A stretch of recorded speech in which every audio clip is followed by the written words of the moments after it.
Hello student, जिन लोगों का सेक paper में एंटरप्रेन्योरशिप है एसईसी पेपर में और झारखंड के किसी भी यूनिवर्सिटी के स्टूडेंट हैं तो उनके लिए मॉडल पेपर बहुत काम करने वाला है। ये मॉडल पेपर 2 है। एंटरप्रेन्योरशिप का मॉडल पेपर 2 इससे पहले एक सेट और जा चुका है। जो नहीं देखें इसी चैनल पे आपको डिस्क्रिप्शन ये प्लेलिस्ट में आपको मिल जाएगा, जाके प्लेलिस्ट में ढूंढिएगा तो ये मिल जाएगा। ठीक है, सेमेस्टर 1, 2, 3 तीनों में काम करता है। किसी यूनिवर्सिटी में सेमेस्टर 1 में पढ़ना है, किसी में सेमेस्टर 2 में पढ़ना है, किसी में सेमेस्टर 3 में पढ़ना है, तो तीनों सेमेस्टर में ये काम करता है एंटरप्रेन्योरशिप सेक पेपर में आपको। या अगर किसी का माइनर हो मेजर हो तो भी ये काम करेगा, क्योंकि मॉडल सेट यूनिवर्सिटी में पूछे हुए क्वेश्चन का जो क्वेश्चन पूछा हुआ है उसी का कलेक्शन करके हम लोग बनाए हुए हैं। तो ये सारे यूनिवर्सिटी में पूछे हुए क्वेश्चन हैं और उसी का आंसर हम लोग करके आपके सामने लेकर आए, ताकि आप लोगों को हेल्प हो सके, मदद मिल सके। तो आप लोग इस वीडियो को ठीक से डिटेल में देखिए पूरा। चलिए स्टार्ट करते हैं। तो हम लोग जानते हैं कि दो पार्ट में बटा रहता है हम लोगों का क्वेश्चन, शॉर्ट और लॉन्ग। तो हम लोग पार्ट ए की बात करते हैं मॉडल पेपर 2 में। तो पार्ट ए में सबसे पहला क्वेश्चन है व्हाट इज़ पेटेंट। पेटेंट एक प्रोडक्शन पावर होता है, आविष्कार करने का पावर। देखिए लिखा है पेटेंट किसी उत्पाद के आविष्कार और नवाचार का अधिकार है। यानी किसी वस्तु का जब पहली बार कोई नया चीज़ लेकर आते हैं मार्केट में, प्रोडक्शन नया चीज़ का करते हैं, तो आप उस सामान का पेटेंट करा लेते हैं, रजिस्ट्रेशन करा लेते हैं अपने नाम पर। बिजनेस प्लान क्या है? तो किसी भी बिज़नेस को डेवलप करने के लिए, किसी भी बिज़नेस को इम्प्लीमेंट करने के लिए, किसी भी बिज़नेस को चलाने के लिए एक योजना की आवश्यकता पड़ती है, और उसी योजना को हम लोग बिज़नेस प्लान के नाम से जानते हैं, जिसको रोड मैप बोलते हैं, जिसके आधार पर आपके बिज़नेस के सारे लोग काम करेंगे। तो आपको प्लान बना के देना है पड़ेगा। विपणन मिश्रण क्या है? तो विपणन मिश्रण देखिए ये सेट 1 में भी था। Mixture of marketing activity is known as marketing mix. इसमें 4P आता है, प्रोडक्ट, प्राइस, प्लेस और प्रमोशन। इंटेलेक्चुअल प्रॉपर्टी भी फर्स्ट वाले लेक्चर में था। इंटेलेक्चुअल प्रॉपर्टी का मतलब होता है कि जब आप किसी बौद्धिक संपदा, मतलब या तो आपके पास, मान लें हमारे पास कोई कहानी है, कोई गीत है, कोई सॉफ्टवेयर है, हम कुछ बनाए, आविष्कार किए, तो उसका हम रजिस्ट्रेशन करा लेते हैं सरकार से, और वो प्रॉपर्टी कहलाता है इंटेलेक्चुअल प्रॉपर्टी। स्मॉल बिजनेस क्या होता है? तो ऐसे बिजनेस जो बहुत छोटे होते हैं, जिनका एक एक सेल जो है, जिनका एक सेल एक लिमिट से नीचे होता है, वैसे बिजनेस को स्मॉल बिजनेस बोला जाता है। जो बहुत ही छोटे होते हैं उनको स्मॉल बिजनेस बोला जाता है। अगर पार्ट बी की बात करें तो अब यहाँ पूछ रहा है कि पार्टनरशिप और कंपनी में क्या अंतर है। तो अंतर समझेगा, ये पूरा साझेदारी का मीनिंग लिख दिया है कि साझेदारी का क्या मीनिंग है, लेकिन शायद अंतर एक जगह देना चाहिए दोनों के बीच में। अगर नहीं है तो पार्टनरशिप के बारे में हम लोग यहाँ देख लें कि साझेदार क्या है, साझेदारी क्या है। साझेदारी दो साझेदारों के बीच के संबंध को साझेदारी बोलते हैं। यानी दो या दो से अधिक लोगों के बीच के संबंध को साझेदारी के नाम से जाना जाता है। ये संबंध किस लिए बनता है? तो ये संबंध बनता है किसी बिजनेस को चलाने के लिए और उसके प्रॉफिट लॉस को आपस में बांटने के लिए। तो अगर किसी बिजनेस को चलाने के लिए और उसके प्रॉफिट लॉस को आपस में बांटने के लिए कोई संबंध बनता है तो वो संबंध कहलाता है साझेदारी, पार्टनरशिप। अब यहाँ लिखा है उसका विशेषता देखिए क्या है। साझेदारी का लाभ देखिए, इतना जरूरत नहीं, खाली अंतर पूछ रहा था, तो आपको अंतर यहाँ पे देना चाहिए, एक साथ नहीं दिया है। अच्छा, अलग अलग करके दोनों लिख दिया गया, तो अंतर आपको खुद से पढ़ के करना है। ठीक है, अंतर खुद से पढ़ के करना है दोनों में। लेकिन हम बेसिकली कुछ को अंतर आपको बता देते हैं। वैसे यहाँ कहानी लिखा है साझेदारी और पार्टनरशिप का, सॉरी पार्टनरशिप और कंपनी का। तो पहला चीज़ याद रखना है कि पार्टनरशिप जो चलेगा वो पार्टनरशिप एक्ट 1932 से चलेगा, 1932 से चलेगा, जबकि कंपनी एक्ट 2013 से चलती है। पार्टनरशिप के लिए मिनिमम 2 पार्टनर और मैक्सिमम 50 पार्टनर हो सकते हैं। ठीक है, जबकि कंपनी के लिए, अगर प्राइवेट कंपनी की बात करें तो मिनिमम 2, मैक्सिमम 200, और पब्लिक कंपनी की बात करें तो मिनिमम 7, मैक्सिमम अनलिमिटेड हो सकता है। पार्टनरशिप का लायबिलिटी जो है वो अनलिमिटेड होता है, जबकि कंपनी का में लायबिलिटी लिमिटेड होता है। पार्टनरशिप में जो लोग पैसा लगाते हैं उसको साझेदार बोलते हैं, और कंपनी में जो पैसा लगाते हैं उसको शेयर होल्डर्स, अंशधारी बोलते हैं। कोई दिक्कत किसी को? पार्टनरशिप का रजिस्ट्रेशन कराना कंपलसरी नहीं है, जबकि कंपनी का रजिस्ट्रेशन कराना कंपलसरी है। पार्टनरशिप में जो पूंजी लगता है वो सारे पार्टनर ही लगा सकते हैं, बाहर से नहीं लिया जा सकता, जबकि कंपनी अपना पूंजी मार्केट से उठाती है, जनता से लोन लेती है। पार्टनरशिप का एरिया लिमिटेड होता है, जबकि कंपनी का एरिया अनलिमिटेड होता है। बहुत बड़े पैमाने पर कंपनी काम करती है। तो जब बड़े पैमाने पर काम करना हो तो कंपनी लगेगा, छोटे पैमाने पर काम करना हो तो पार्टनरशिप लगेगा। ठीक है, तो ये अंतर एक एक करके दिया हुआ है, लेकिन हम लोग अंतर बता दिए। अब लिखा है कि प्रेफरेंस शेयर और इक्विटी शेयर में क्या डिफरेंस है। तो दोनों पूंजी लाने का सोर्स है। प्रेफरेंस शेयर और इक्विटी शेयर पूंजी लाने का सोर्स है। सबसे पहले प्रेफरेंस, तो सबसे पहले पैसा कहाँ से आएगा? तो प्रेफरेंस शेयर का जो बोल रहा है कि these are the relative high priority, मतलब जब भी पैसा लाने की बात होता है तो प्रेफरेंस शेयर को सबसे ज़्यादा प्रायोरिटी मिलता है हर चीज़ में, सबसे पहले इसको पैसा मिलेगा। और इक्विटी शेयर को इसकी तुलना में कम प्रायोरिटी मिलता है, मतलब सबसे पहले इसको मिल जाएगा, उसके बाद जैसे लाभांश पहले इसी को मिलेगा, बचेगा तो इसको मिलेगा, नहीं बचेगा नहीं मिलेगा। पूंजी वापस करना हो कंपनी के समापन के समय तो इसको सबसे पहले मिलेगा, बचेगा तो इसको मिलेगा, नहीं बचेगा तो नहीं मिलेगा। संचालकों की नियुक्ति बोलता है इसके धारकों को संचालकों को नियुक्ति करने का अधिकार नहीं होता, यानी कोई भी preference share holder director decide नहीं कर सकता, जबकि equity share holder director decide कर सकता है। ये मालिक होता है, ये लेनदार होता है, लिखा भी होगा आगे। लाभांश की दर इसकी निश्चित रहती है और उसका अनिश्चित रहता है, कभी घटता है कभी बढ़ता है। पूंजी की वापसी, जब कंपनी समाप्त होती है सबसे पहले पूंजी प्रेफरेंस शेयर को मिलेगा, इसको देने के बाद बचेगा तो इक्विटी को मिलेगा, नहीं बचेगा तो नहीं मिलेगा। रिडम्सन यानी रीपेमेंट, तो जब हम प्रेफरेंस शेयर से पैसा उठाते हैं तो इसका रिडम्सन करते हैं, एक फिक्स पीरियड के बाद इसका रिडम्सन कर देते हैं, यानी इसका पैसा वापस कर दिया जाता है। जबकि इक्विटी शेयर को किसी भी शर्त पर किसी भी स्थिति में पैसा वापस नहीं किया जाता है जब तक कंपनी बंद ना हो। लाभांश का अधिकार, जब कंपनी प्रॉफिट कमाएगी सबसे पहले लाभांश मिलेगा इक्विटी शेयर को, उसके बाद बचेगा तो मिलेगा, प्रेफरेंस शेयर को सबसे पहले मिलेगा, बचेगा तो मिलेगा इक्विटी शेयर को। वोट देने का अधिकार, प्रेफरेंस शेयर को वोट देने का अधिकार नहीं होता, जबकि इक्विटी शेयर को वोट देने का अधिकार होता है। द एम्प्लॉयर बोलता है पूर्वाधिकार अंशधारी जो है वो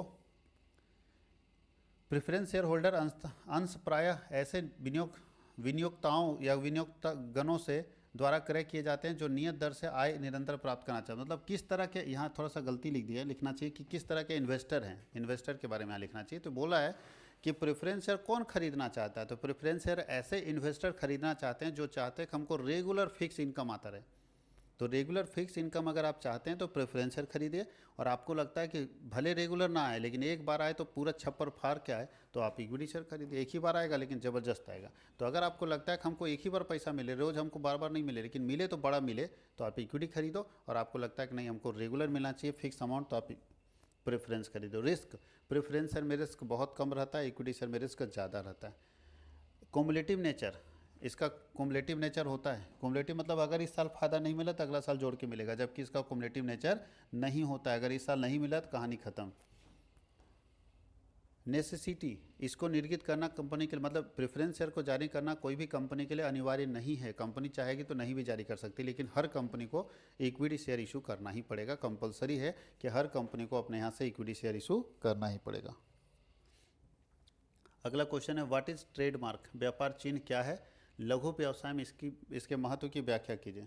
तो ट्रेडमार्क का मतलब बिजनेस सिंबल, आप जानते हैं ट्रेडमार्क का मतलब बिजनेस सिंबल। देखिए टीएम लिखा रहता है, ट्रेडमार्क जिसमें रहता है ना उसमें टीएम लिखे इसे ग्राउंड किया रहेगा। ट्रेडमार्क का मतलब जब आप कोई सिंबल, जब वो कोई नाम या डिज़ाइन आप डिसाइड कर लेते हैं और उसका रजिस्ट्रेशन करा लेते हैं ट्रेडमार्क एक्ट से, तो वो सिंबल, वो ब्रांड, वो नाम, वो लोगो, वो स्लोगन बन जाता है ट्रेडमार्क। और उसके बगल में टीएम लिखा रहेगा। ठीक है, क्या लिखा रहेगा, टीएम लिखा रहेगा। टीएम में क्या क्या हो सकता है, तो ट्रेडमार्क में एक विशिष्ट प्रतीक, साइन, सिंबल हो सकता है, शब्द हो सकता है, वाक्य हो सकता है, डिजाइन हो सकता है, या सबका कॉम्बिनेशन हो सकता है ट्रेडमार्क में। इंपॉर्टेंस क्या है ट्रेडमार्क का, तो भैया हमारे ब्रांड का कोई दूसरा इस्तेमाल नहीं कर सकता। ब्रांड रिकॉग्नाइजेशन एंड रेपुटेशन, पूरी दुनिया में हमारा ब्रांड का रिकॉग्नाइजेशन होगा, पहचान लेगा लोग। कैसे, जैसे आज आप लोग पहचान लेते हैं एप्पल का फ़ोन, देखते कैसे पहचान जाते हैं, तो क्या लगता है सेव का ब्रांड वही करने, लेकिन उसने क्या किया, ट्रेडमार्क करा लिया और साइन को रजिस्टर करा लिया। आप एक बार में इसको कैसे पहुंचाते, पहचान जाते हैं कि नाइक है ये लिखा हुआ, कुछ नहीं किया, खाली एक सिंबल यूज करता पहचान जाते। तो याद रखिएगा ट्रेडमार्क उसने रजिस्ट्रेशन करा लिया कि साइन को कोई दूसरा इस्तेमाल नहीं कर सकता। तो यहाँ इसका फ़ायदा क्या होता है, ब्रांड रिकॉग्नाइजेशन होता है, हमारे ब्रांड का पहचान है और रेपुटेशन है। दूसरा डिफ्रेंशिएट एंड कॉम्पिटिटिव एडवांटेज, बताइए मार्केट में सबसे अलग हमको करता है और इसका फ़ायदा भी लेता है कि ब्रांड है जी। तीसरा क्या है, लीगल प्रोटेक्शन। लीगल प्रोटेक्शन ये है कि हमारे इस ब्रांड का कोई दूसरा इस्तेमाल नहीं कर सकता, सिर्फ हम ही कर सकते हैं, कि अगर कोई करते हुए पकड़ा गया तो केस करेंगे उस पर। Preventing of confusion and brand, बताए बहुत बार कन्फ्यूजन हो जाता है लोगों में, तो ये साइन से सारा भ्रम दूर हो जाएगा कस्टमर का। ना एप्पल मतलब एप्पल लिखा होना चाहिए, तो नहीं है, तो बहुत बार कन्फ्यूजन को दूर करने के लिए भी इसका इस्तेमाल किया जाता है। Assets valuation and business growth, अगर हम ट्रेडमार्क लेकर आते हैं तो मेरे एसेट्स का वैल्यूएशन होता है और बिजनेस का हमारा ग्रोथ होता है ट्रेडमार्क से। ग्लोबल एक्सपेंशन अपॉर्चुनिटी, पूरी दुनिया में फैलने का मौका मिलता है। अगर हम ट्रेडमार्क करा के आते हैं तो पूरी दुनिया में मेरा बिजनेस फैले, ये मौका हमको मिलता है। उद्यम, अगला क्वेश्चन है उद्यम पूंजी की व्याख्या कीजिए और इसके महत्व को बताइए। Explain venture capital. याद रखिएगा वेंचर मतलब क्या होता है, नया बिजनेस स्टार्ट करने के लिए जो पूंजी चाहिए उस पूंजी को हम बोलते हैं वेंचर कैपिटल। तो venture capital is a form of financing provided by investors. बोलता है कि वेंचर कैपिटल निवेशकों द्वारा, जिन्हें वेंचर कैपिटलिस्ट के रूप में जाना जाता है, स्टार्टअप कंपनियों और छोटे व्यवसायियों को प्रदान किया जाने वाला वित्त पोषण का रूप है, यानी कैपिटल का रूप है। वेंचर कैपिटल का मतलब क्या है ना, जो नए नए इंटरप्रेन्योर्स आए हैं, जो नए नए उद्यमी आए हैं, उनको पूंजी चाहिए। आइडिया मेरे पास, पैसा नहीं है, तो आइडिया अगर आपके पास है तो किसी से तो पैसा लेना पड़ेगा। तो बहुत सारे लोग हमारे देश में और दुनिया में ऐसे हैं जो खाली पूंजी लगाता है, उसके पास आइडिया नहीं, उसके पास पैसा है, तो वो पूंजी आपको देगा, आपका आइडिया है, दोनों मिलकर बिजनेस चलाइए और उसको उतना पैसा दीजिए। तो वेंचर कैपिटल का मतलब है कि आपको अगर बैंक लोन नहीं दे रहा है तो एक आदमी लोन देने के लिए तैयार है। आपका आइडिया अच्छा है, आप आइडिया लीजिए और हमारे से पैसा लीजिए और बिजनेस चलाइए, हमको एक सर्टेन परसेंटेज इंटरेस्ट दे दीजिएगा, तो वो पूंजी कहलाता है वेंचर कैपिटल। ठीक है, इसका इंपॉर्टेंस क्या है, तो फंडिंग फॉर इनोवेशन। अब कुछ नया चीज़ करना है तो उसके लिए फंडिंग चाहिए ना भाई, उसके लिए पैसा चाहिए ना। अब हम पानी को कुछ ऐसे तरीके से रिसर्च कर रहा है हमारा टीम कि पानी को हम इतना अच्छा बना देंगे कि लोगों को डायबिटीज़ नहीं होगा, डायबिटीज़ ख़त्म हो जाएगा, उसमें इतने सारे हम के मिनरल, तो हमारे उसके लिए हमको क्या करना होगा, R&D रखना होगा, रिसर्च एंड डेवलपमेंट का टीम रखना होगा। तो उसका सैलरी, रिसर्च करने के लिए कोई चपरासी जाएगा कि 20,000 लेगा। अब बताइए कोई साइंटिस्ट जा रहा है, वो रिसर्च कर रहा है, तो उसका तो सैलरी अच्छा होगा ना, तो वो आपको करवाना पड़ेगा। दूसरा क्या है, support for high growth business. बड़े अगर पैमाने पर ग्रोथ अगर आप अपने बिजनेस को करना चाहते हैं तो वेंचर कैपिटल सपोर्ट करता है। अगर आप अपने बिजनेस को बड़ा करना चाहते हैं तो आपको पैसा यहाँ से मिल जाएगा। स्ट्रेटजिक गाइडेंस एंड मेंटरशिप, अगर कोई पैसा दे रहा है तो स्ट्रेटजिक गाइडेंस भी आपको देगा। देखो जी हम पैसा लगाएं, तुम ऐसे करो वैसे करो। बहुत सारे उद्यमपति ऐसे होते हैं या बहुत सारे पूंजीपति ऐसे होते हैं जो आपको गाइड भी कर देंगे कि तुम गलत कर रहे हो, तुम ऐसे करो ज़्यादा अच्छा है, नहीं तो पैसा डुबा दोगे तुम। यानी जो पैसा लगाया उसको भी तो टेंशन है कि यार हम लगा तो दिए हैं, अभी धंधा नहीं करेगा तो मेरा पैसा कहाँ से देगा। तो वो भी आपको आइडिया देगा कि आप ऐसा करो, तो वहाँ से रिस्क कैपिटल थोड़ा रिस्की है, जोखिम तो आता है। अगर आपको लगता है कहीं हम रिस्क ले सकते हैं तो यहाँ से पैसा उठाकर ले लो, बर्बाद चाहे आबाद।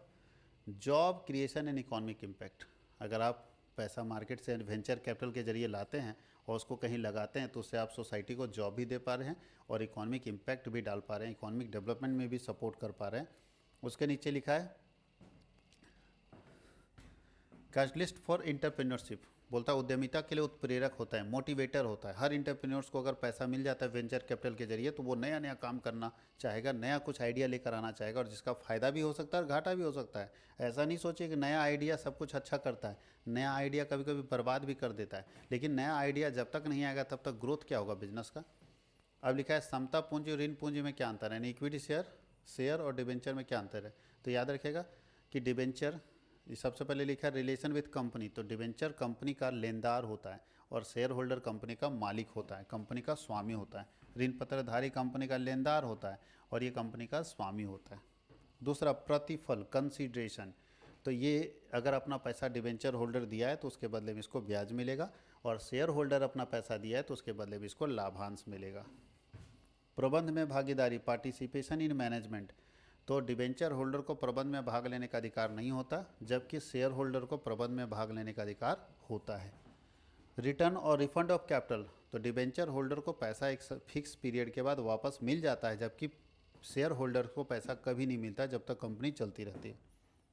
टैक्स बेनिफिट, डिबेंचर होल्डर को कंपनी को टैक्स लाभ प्राप्त होता है, नहीं डिबेंचर होल्डर को हम क्या देते हैं, इंटरेस्ट देते हैं, तो इंटरेस्ट देने के बदले में हमको टैक्स का फ़ायदा मिल जाता है, जबकि शेयर पर जो हम पैसा देते हैं उससे हमको टैक्स बेनिफिट नहीं मिलता। रिफंड, वापसी का क्रम, अगर कंपनी बंद होगी तो सबसे पहले डिबेंचर होल्डर को पैसा मिलेगा, इसको मिलने के बाद पैसा बचेगा तो इक्विटी शेयर होल्डर को मिलेगा, नहीं बचेगा तो नहीं मिलेगा। तो ये हम लोगों का दूसरा सेट कंप्लीट हो गया, सेट 2 मॉडल पेपर एंटरप्रेन्योरशिप का सेट 2 हम लोग कंप्लीट कर लिए।